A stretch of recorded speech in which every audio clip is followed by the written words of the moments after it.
और अब सवाल बिहार की राजनीति को लेकर। क्या जेडीयू और आरजेडी के बीच दूरियां बढ़ गई हैं?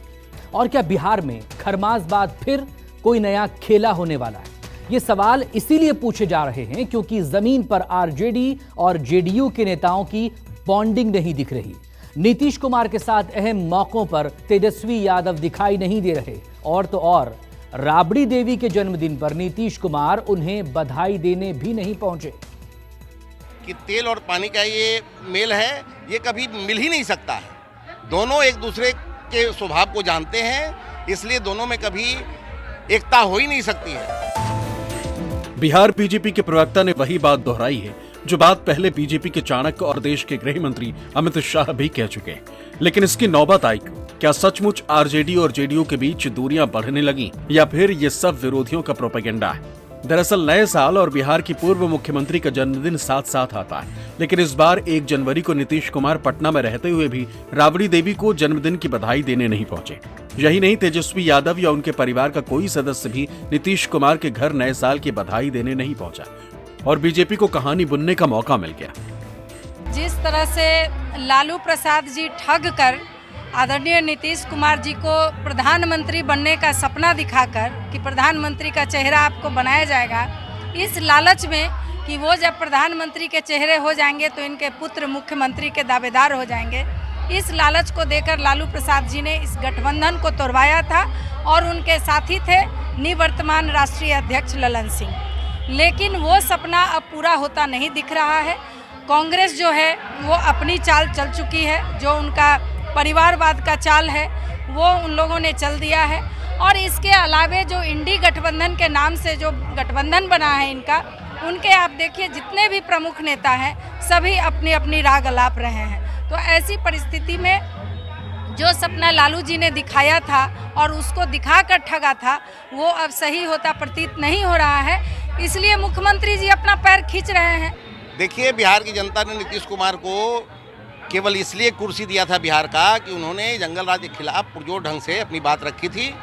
और हमारे नेता ने पहले ही कहा है कि तेल और पानी का ये मेल है, ये कभी मिल ही नहीं सकता है। दोनों एक दूसरे के स्वभाव को जानते हैं, इसलिए दोनों में कभी एकता हो ही नहीं सकती है। दोनों एक दूसरे के घोर विरोधी हैं, इसलिए ये दोनों आपस में कभी मिल ही नहीं सकते।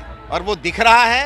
नीतीश कुमार जी ललन सिंह के माध्यम से जो खेल खेला जा रहा था उससे अपने आप को अलग किए हैं, और तेजस्वी जी का सपना कभी पूरा होने वाला है नहीं। बीजेपी पहले से ही ये दावा कर रही है कि लालू यादव नीतीश पर अपने बेटे को सीएम बनाने का दबाव बना रहे। यही नहीं, जेडीयू के अध्यक्ष पद से हटाए गए ललन सिंह ने तो इसकी कोशिश भी शुरू कर दी। हालांकि नीतीश ने ललन सिंह को हटाकर पार्टी की बागडोर खुद अपने हाथ में ले ली। हालांकि आरजेडी और जेडीयू के बीच गर्मजोशी की कमी दिख रही है, लेकिन आरजेडी इसे भी विरोधियों का प्रोपेगेंडा बता रही।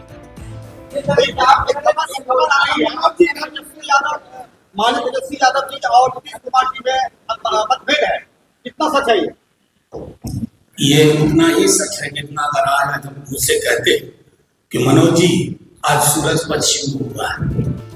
जेडीयू अध्यक्ष का पद संभालने के बाद नीतीश कुमार खुद ही इंडिया गठबंधन के नेताओं से बात कर रहे हैं, जो पहले लालू यादव के जरिए हो रहा था। पिछले 1 महीने में नीतीश कुमार ने लालू यादव के सरकारी आवास का रुख तक नहीं किया है। तेजस्वी भी कई अहम मौकों पर नीतीश के साथ नहीं दिखे। आदरणीय लालू प्रसाद जी, आदरणीय नीतीश कुमार जी 74 मूवमेंट के तपे तपाए साथी है। दूरभाष पर दोनों की बात भी किया, विश भी किया 1 जनवरी के लिए, नए साल के लिए।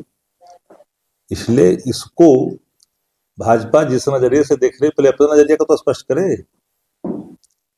हमारे यहाँ सब कुछ सामान्य है जी, जनहित में काम हो रहा है।